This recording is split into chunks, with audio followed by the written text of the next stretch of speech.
I'd like to welcome everybody this evening on behalf of the sponsors, which are the Concordia University Helsinki Monitors, Spotlight USSR, the Concordia University Russian Studies Students Union, the Concordia University Students Association Human Rights Lecture Series, and the Concordia University Visiting Lectures Committee. Both microphones are working. We'd ask you to step to the microphones to entertain questions. There's one on this stairway and another on this one. View the situation of human rights outside the Soviet sphere of influence, and more precisely, how do you view what's happening in South America? Because, as you said, everything is interrelated. So, do you think there is, how do you view the spread of communism or of, let's say, left-wing movements in Central America? Let's say, first of all, it's dangerous for the countries themselves, including the countries of Cuba and Nicaragua. My good friend, very close friend, a Cuban poet, Armando Valladares, who spent 22 years in Castro's jails, can testify to that. Castro today is probably the most ruthless dictator you can imagine, the most ruthless system. He was tortured severely. I wouldn't describe you the tortures he underwent because he just finished writing his book, and the book is going to be published, and I will urge you all to buy it and to read it. Because I've seen a lot in my life, and even I had some kind of creeps going down my back when I read it. That is the model the communists are trying to establish in Central America or wherever they come, wherever they go. As far as Nicaragua is concerned, we already have a well advanced communist stronghold there. In 1983, I've spent a week investigating the situation in Nicaragua. We went to Venezuela with a number of prominent Europeans, writers, public figures, and we had very wide hearings on the subject. We had in front of us hundreds of Nicaraguans testifying about the situation in Nicaragua. There were human rights activists, there were lawyers, there were trade unionists, there were different national ethnic groups like Mosquito Indians, like Jews. I've never heard it, but they've explained the small Jewish community in Managua had been completely destroyed. They just left the country. The man, a Jewish businessman from Managua who testified in front of us, said, you know, Managua, the Nicaragua is probably the happiest country in the world. It has no Jewish problem because all the Jews left after their synagogue was destroyed. These facts are not very widely known. I have a habit of establishing facts before making conclusions, unlike some other people. We also sent a couple of our friends to go inside Nicaragua and investigate it on the spot secretly. We had a friend of mine who traveled across Nicaragua secretly, brought out the videotapes, the notes, photographs, interviews with the people. He testified and brought this material to us as a proof of genocide against Mosquito Indians in Nicaragua.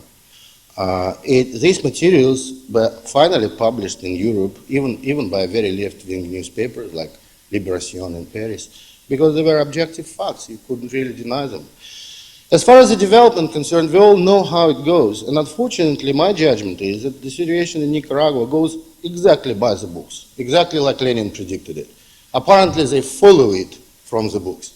They go from stage to stage. And when people here became deceived by it, they simply don't know history enough to understand what's happening there. For example, I've always heard accusations saying, well, the Contras have what they call the former Somoza guards in their ranks. Now, people don't know that the same accusation was always leveled against any forces which tried to oppose the Soviet communist regime in the Soviet Union. They will be always accused of being the children of capitalists, the children of land owners, although they might be as much peasants as anybody else. Moreover, that in any war of that time, the military specialists are used by both sides. Trotsky actually used the Tsarist officers in Red Army because they were the only military educated people anybody could lay hand on. So there were more white officers in the Red Army during the Civil War than it was on the side of white armies. And this accusation becomes ridiculous when you know this history, when you know how it goes. For example, they speak about the elections in Nicaragua. Well, Nicaraguans describe the election as free and fair. Now, it is enough for me to know that in Nicaragua was created what they call the Committees for the Defense of Revolution. to understand what they're doing, because it's exactly a model they've done in every country. It was called the bloc committees in Eastern Europe, or the committees of poorest whatever in so-and-so area. Their target, their tactic is a scare, a terror in their particular location. They watch and observe everybody, and they wouldn't allow anybody to do something they don't want to. They will be controlling it through the mob scare, the mob tactics. And that's exactly like they do in Nicaragua. So how can you expect people in that conditions to have fair and free elections? It's ridiculous. They do not deny they are communists. They do not deny they go by the books. Now, we have that discussion about contra-aid in the United States, and I'm sure you discuss it here. One of the objections, one of the arguments of the opponents of it is that we should first go and negotiate with them. Now, let me tell you on the basis of what I know about the communist system, that it's simply senseless to negotiate with them at this point. What are you going to negotiate with them? The dismantle of the communist system? I don't remember a single case in history when communists, under the negotiations, decided to dismantle themselves. They are not Marcos, they are not Duvaliers, they wouldn't go to Haiti under the negotiations with somebody. It's ridiculous. So there is no way at this point you can handle Nicaragua but by supporting the opposing forces. There is nothing left, unfortunately. Just one small follow-up. How do you explain the mechanics of the enormously widespread Pro Sandinista movement here in Montreal and everywhere else in North America, including Western Europe? Well, it differs. It differs from country to country. I deal with this issue, for example, in Europe quite often. It's quite often just ignorance. It's quite often just wishful thinking. I know the people, particularly in Europe, where you have a number of socialists, and socialists are as much a part of Western society as anybody else, who still believe in their naivety that if socialism failed in China and failed in Moscow and failed everywhere, there is still a possibility of a good socialism somewhere in a very far remote area, probably primitive tribe will be living the socialist utopia. And they always are very eager to believe in it. So whenever they hear about some kind of a socialism in a remote country, they always want to believe that finally that's an ideal of socialism coming up. They don't want to believe that it's manipulated as much as anything else, that it's going to be as ruthless as any other revolution of socialist type. That's just wishful thinking. That's the same people who were supporting Maoism, you know, they were supporting the Soviet communism in 20s and 30s, honestly believing that they're supporting the best model of the future society. That is one of the explanations. There are some other explanations too. There are some people who are very narrow-minded and have a very short vision of things. They think about the immediate steps. They don't think about 2 steps in advance. They think now to be involved in any kind of war is awful. It's violation of our values. They don't think about the millions of people whose homes will be destroyed, who will be running, trying to find the new place of living for themselves, whose families will be destroyed. It's like people who were objecting to American involvement in Indochina in the old time, and now don't take on themselves responsibility for all these boat peoples who run away from there. I call these people irresponsible. In my view, intellectually, they are responsible for murder of half Cambodian population. That's what I believe.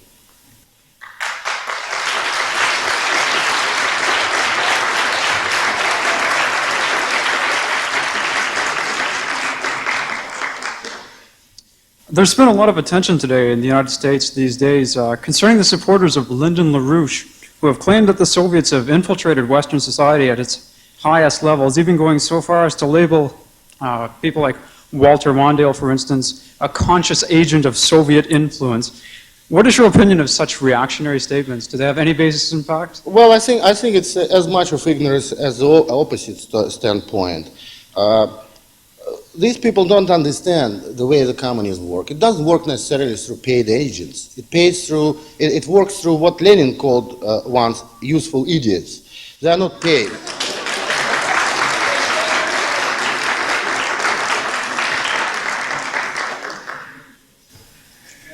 I have 3 short questions. The first one, according to the television here, which we see quite often, one may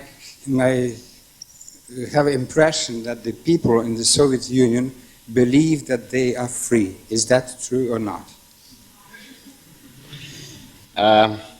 Well, if you ask them, as the television does very often, come with a camera in the street and ask them, do you believe you are free? Of course they will say, yes, I am free. You know, but jawohl. But if you try to talk to them privately and, you know. The next question is, back in the 60s, I believe, the people used to talk about some friction between Red Army and the party, and especially General Zhukov. And some people were of the opinion that the only change in the Soviet Union could be brought in by the Red Army. Was that, in fact, such a thing? No, unfortunately not. It was a dangerous period, you're quite right, during Marshal Zhukov time, because there was a certain clash in the leadership. But it wasn't much of an army, it was just the top leadership in the military who were in playing cards with other leadership. The army in the Soviet Union is as much as a part of a society as anybody else. They are basically treated by the party as the specialists, the experts, very much like engineers. Their opinion will be asked only when a very precise technical military question must be established. For example, how much you need ammunition or how much troops you need to occupy Afghanistan. But they would not be asked, should we or should we not occupy Afghanistan? That question would never ask the military. So the military have a rather secondary role in the Soviet establishment. Would they ever become more powerful? Well, I have no answer to that question. It might so happen. I mean, it very much depends on development of events in the Soviet Union, in the empire as such. It might happen, but so far we don't have any manifestations or indications of that. Was it your question? That's right. And one more question. You probably read the book, The Liberators, by Viktor Suvorov. Is there, you believe that what he described in this book is true? Yes, it's a very good book. I've not only I've read it, I've reviewed it for the Times in London, and I actually have written an introduction to it for French edition. It's a very good book. Those of you who didn't read it should. It's called The Liberators. The author is Viktor Suvorov. It's a pseudonym, it's not a real name. He is a defector. He used to be the GRU officer, GRU officer in military intelligence, who defected to the West, and he cannot disclose his identity.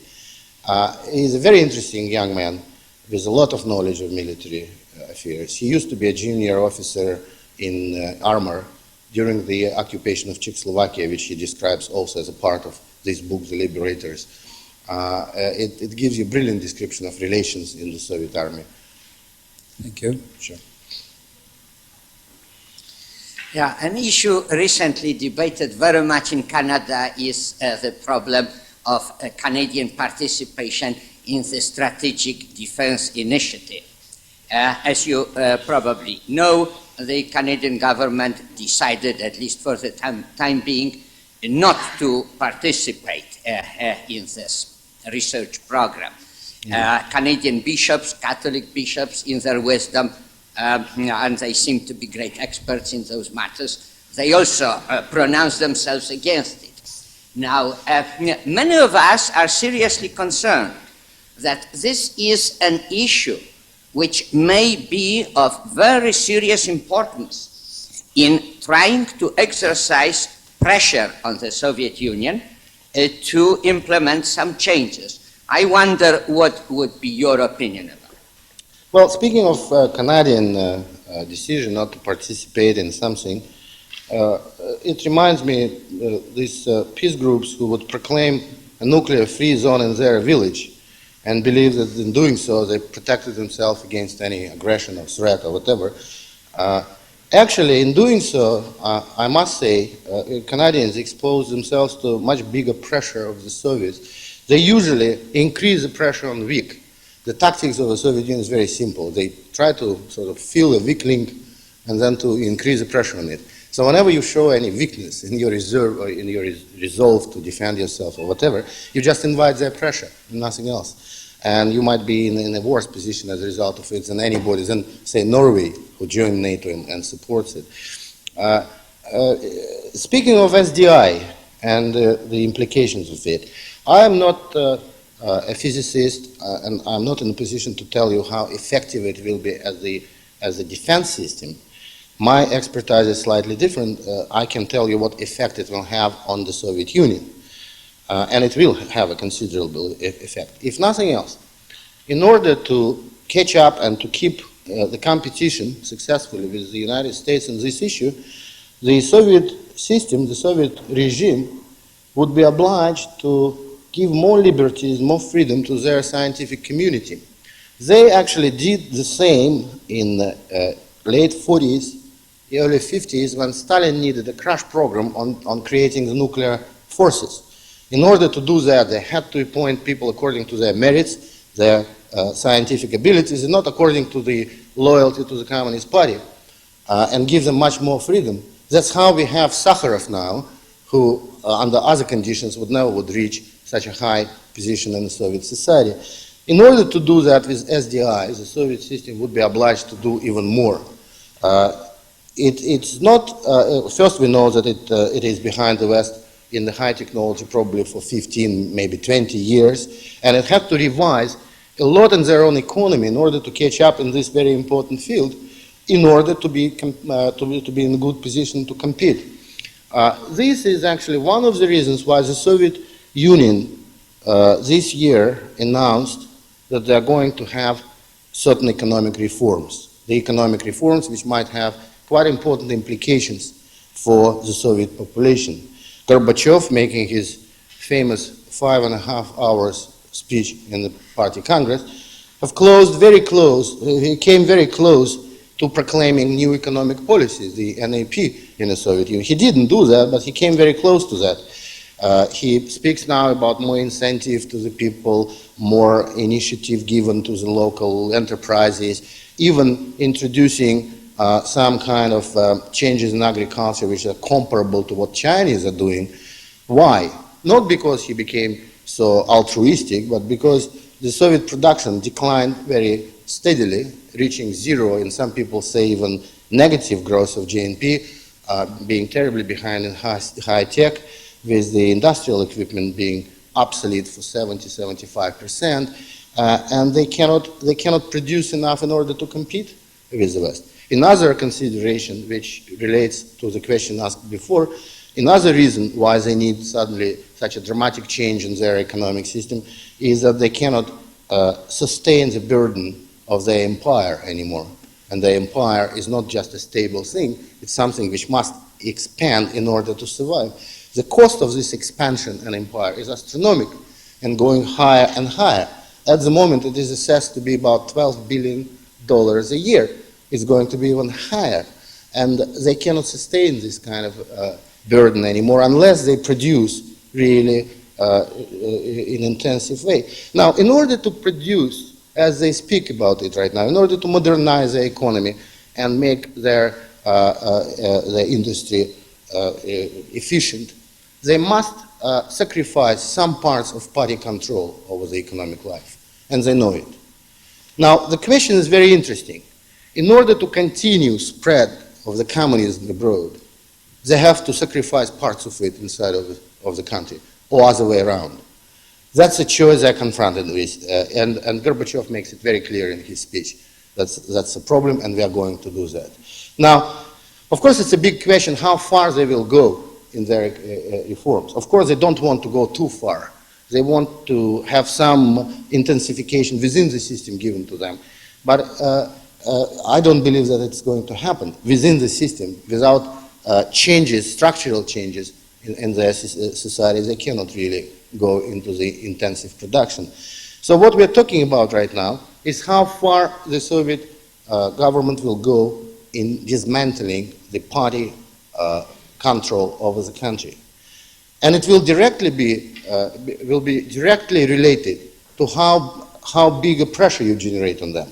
Since their interest in modernizing their economy is in competing with the West and expanding their empire further and maintaining it, you should make accordingly a more tough competition, more expensive competition, and more expensive the expansion in the third world. If you do that, then the incentive for the Soviet regime to go into a more dramatic change in its economy is very big, provided, of course, the West once again wouldn't come up and give them credits, technology, and everything free. That would kill any reform in the Soviet Union. So that explains you the place of SDI as I see in the influencing of the Soviet society.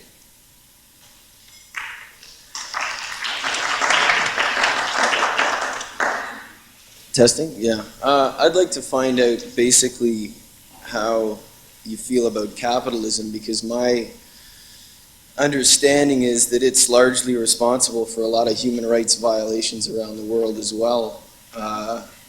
Repression of workers, etc.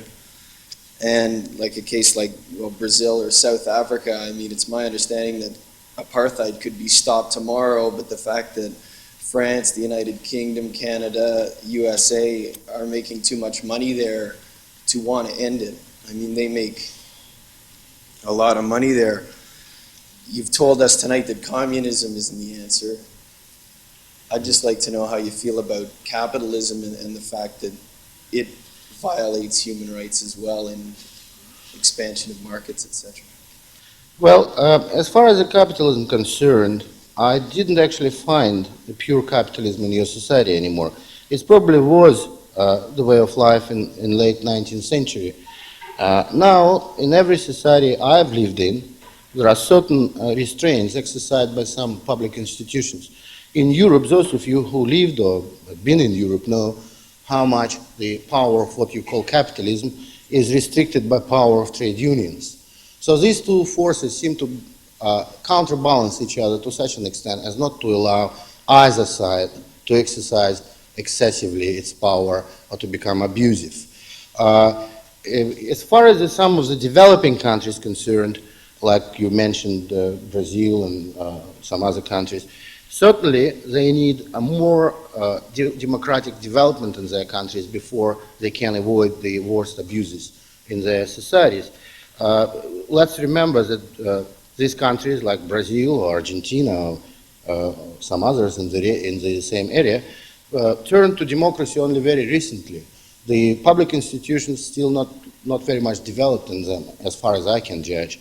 And I'm sure that in due time this problem in the way appearing in front of the society will be solved by it, by the democratic ways I've mentioned.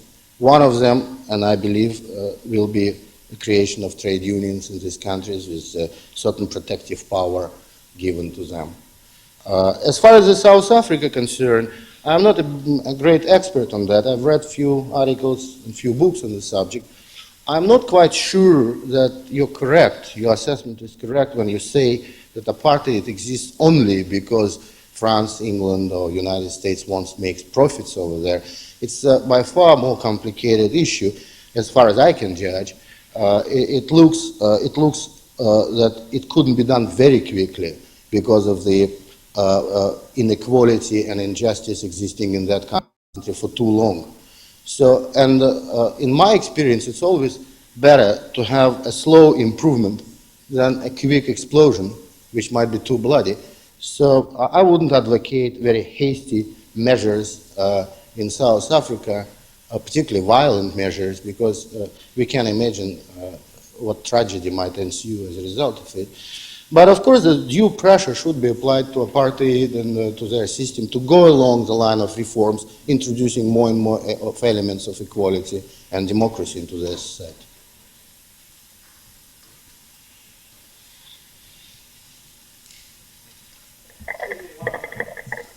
Go ahead. Thank you very much. With regard to the SDI implications that have been brought up, I find it rather interesting that it was two United States generals during the period of time of 1977 in the National Academy Association of Science magazine Science, who principally brought up the advent of particle beam weapons, at which time it was refuted greatly through the international press that such a thing existed within the Soviet Union in terms of research and organization. So it seems what I'd like to bring up as a point of information that one really doesn't know who put the cart before the horse in that particular initiative. Yeah.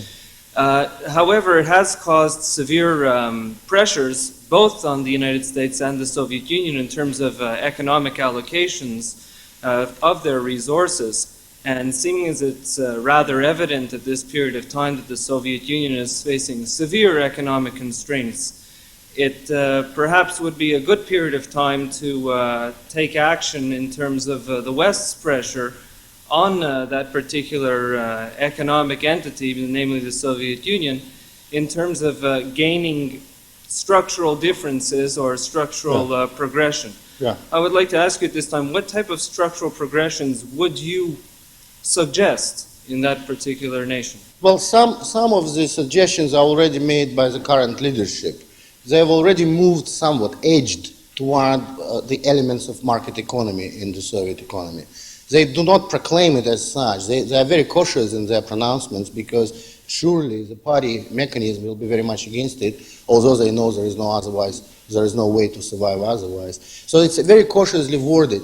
Gorbachev in his speech actually came even to sort of endorsing private initiative, private enterprise to some extent when he says we shouldn't blame, we shouldn't cast a shadow of contempt on the people who work individually, he says. He doesn't say private enterprise.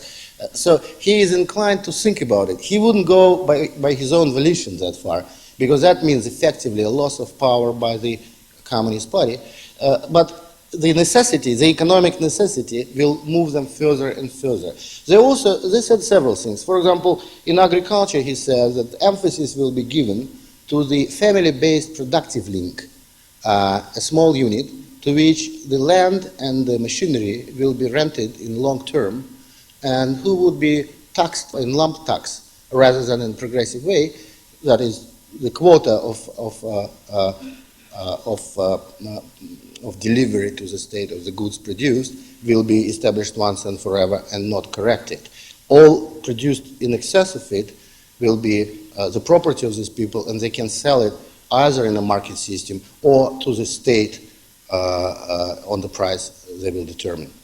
That's one of the very important issues because it effectively liberates agriculture, which used to operate like in old serfdom system on the basis of people being forced to work on so-called collective farms with very little payment or no payment at all, and would not really enjoy the fruits of their labor. So that's a very big move.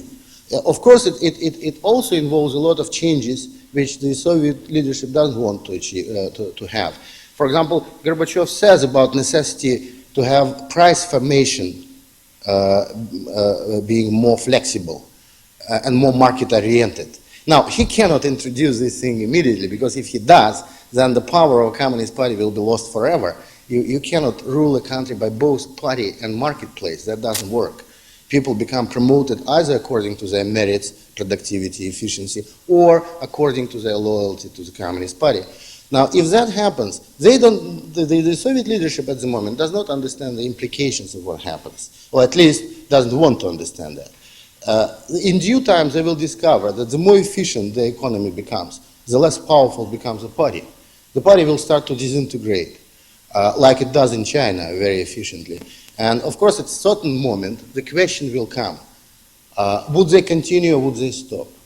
Now, that would depend entirely on the behavior of the West. Of course, the tendency of the Communist Party will be to stop that development, unless the demand for this change is very high, unless the competition with the West becomes very high, unless the cost of empire becomes progressively too high for them to handle, unless they are always threatened with the loss of empire as the leverage of pressure on them to introduce the internal changes. They know it very well. They cannot afford themselves to lose external empire, because it will have a revert momentum, a sort of reverse tidal wave, which will go the other way. And if you have few examples of the communist countries collapsing in the third world, surely it's going to affect Eastern Europe. And if it does affect Eastern Europe, surely it's going to affect the many nationalities inside of the Soviet Union. So they know it's a powder keg. They cannot play with that. And in order to save that position, they would sacrifice a lot in their internal changes, internal power. Thank you. Okay. I wanted to raise the question of the danger of a new world war. A few years ago, when Alexander Solzhenitsyn was asked by BBC what he thinks about the danger of a third world war, he said, my friends, this war already happened, and the free world lost it. So the people were a bit surprised and said, how come? Well, he said, well, since 1945, Soviet Union added to its bloc about 20 countries on almost all continents. So if you want to talk about world war, so let's talk about the fourth one. But I don't think Soviet Union needs it and will never start it, because it can do it without world war. You know, these so-called liberation movements in Africa, for example, you know, very effectively. Then one country after another, you know, is becoming part of Soviet empire. Sure. You know. Yeah, So I agree with you. do you agree with it? Certainly, I agree with that. It's, the Soviet Union does not need a war. It's a very big misconception which exists in the West through ignorance, through habits to live in secure and safe life. They're scared by the specter of it, but they don't know how realistic it is. The Soviets need even less, the war even less than you do. Let me just explain to you what might happen if the war starts. If it is a conventional war, we may recall that at the beginning of World War II, several million of people came over to Germans from the Soviet side, even without knowledge of what the German regime is about. Now, if you have a conflict with the democratic world, the wave of defection certainly is going to be higher because people would know where they're going. That's one thing. The war, which will continue for a while, will become too expensive for the Soviet economy. How long the Soviet inefficient economy can sustain a military effort on a great scale? Not for very long. In the last war, as we know, they were saved by the Lend-Lease program, by the very extensive economic assistance from the allied countries. In the war with democracy, they are unlikely to have it. Even less attractive is the prospect of nuclear war for the Soviet Union. If they need anything from the West, it's a good technology, credits, but not the huge stretch of charred land, charcoaled land. They need something living there and not the dead desert. So they don't need to destroy it. Even if they sustain several explosions of nuclear weapons in their own territory, it will be the end of their system because it's a very neatly organized, centralized system of control. Once disrupted, it would not survive it. It will disintegrate into many parts. So they don't need it at all. They don't need war. They need a threat of war. And the threat of war is something which keeps them going. As much as they don't need peace, they need a struggle for peace. That is the weapon they use.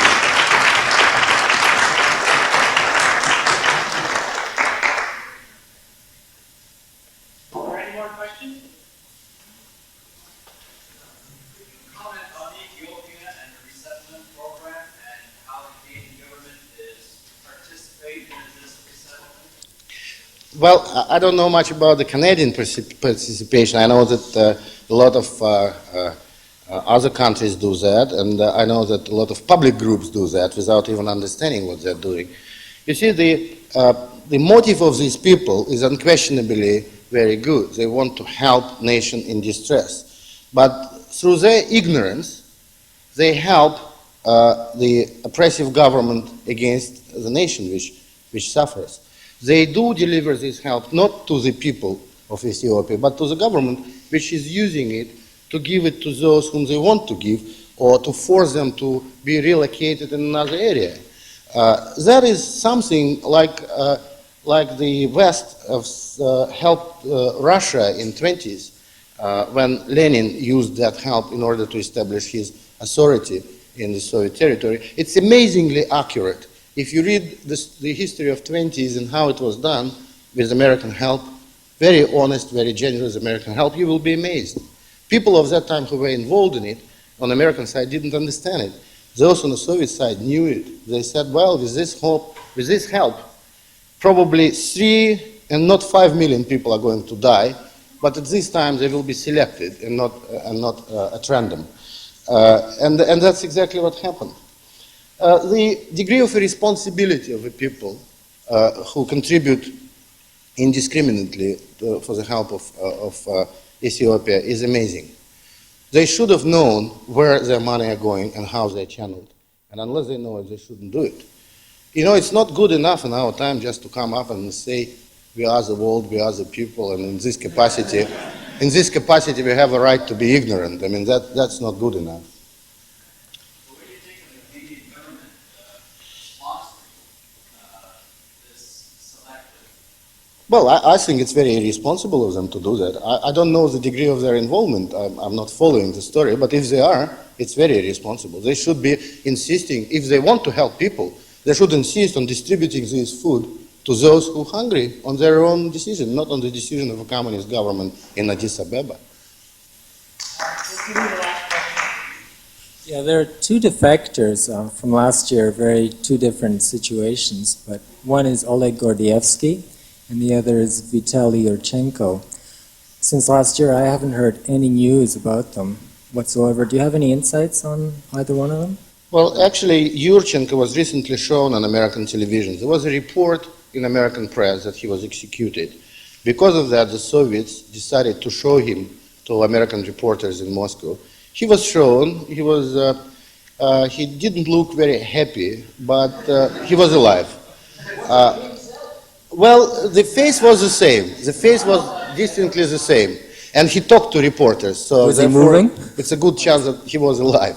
But it does mean that he will stay alive, because the practice usually, and I've met few people who returned to the Soviet Union and got in jail, the usual practice is to wait several years, even to give them a chance to show themselves to Soviet public, to work for propaganda, to explain how awful the capitalism is and how rotten it is for the people. And then in due course, when the dust settles down, they will be picked up and meet my colleagues somewhere in Ural Mountains. So that's how it happens usually. In his case, actually, he has a very good chance to be executed because he was a very high-ranking KGB officer.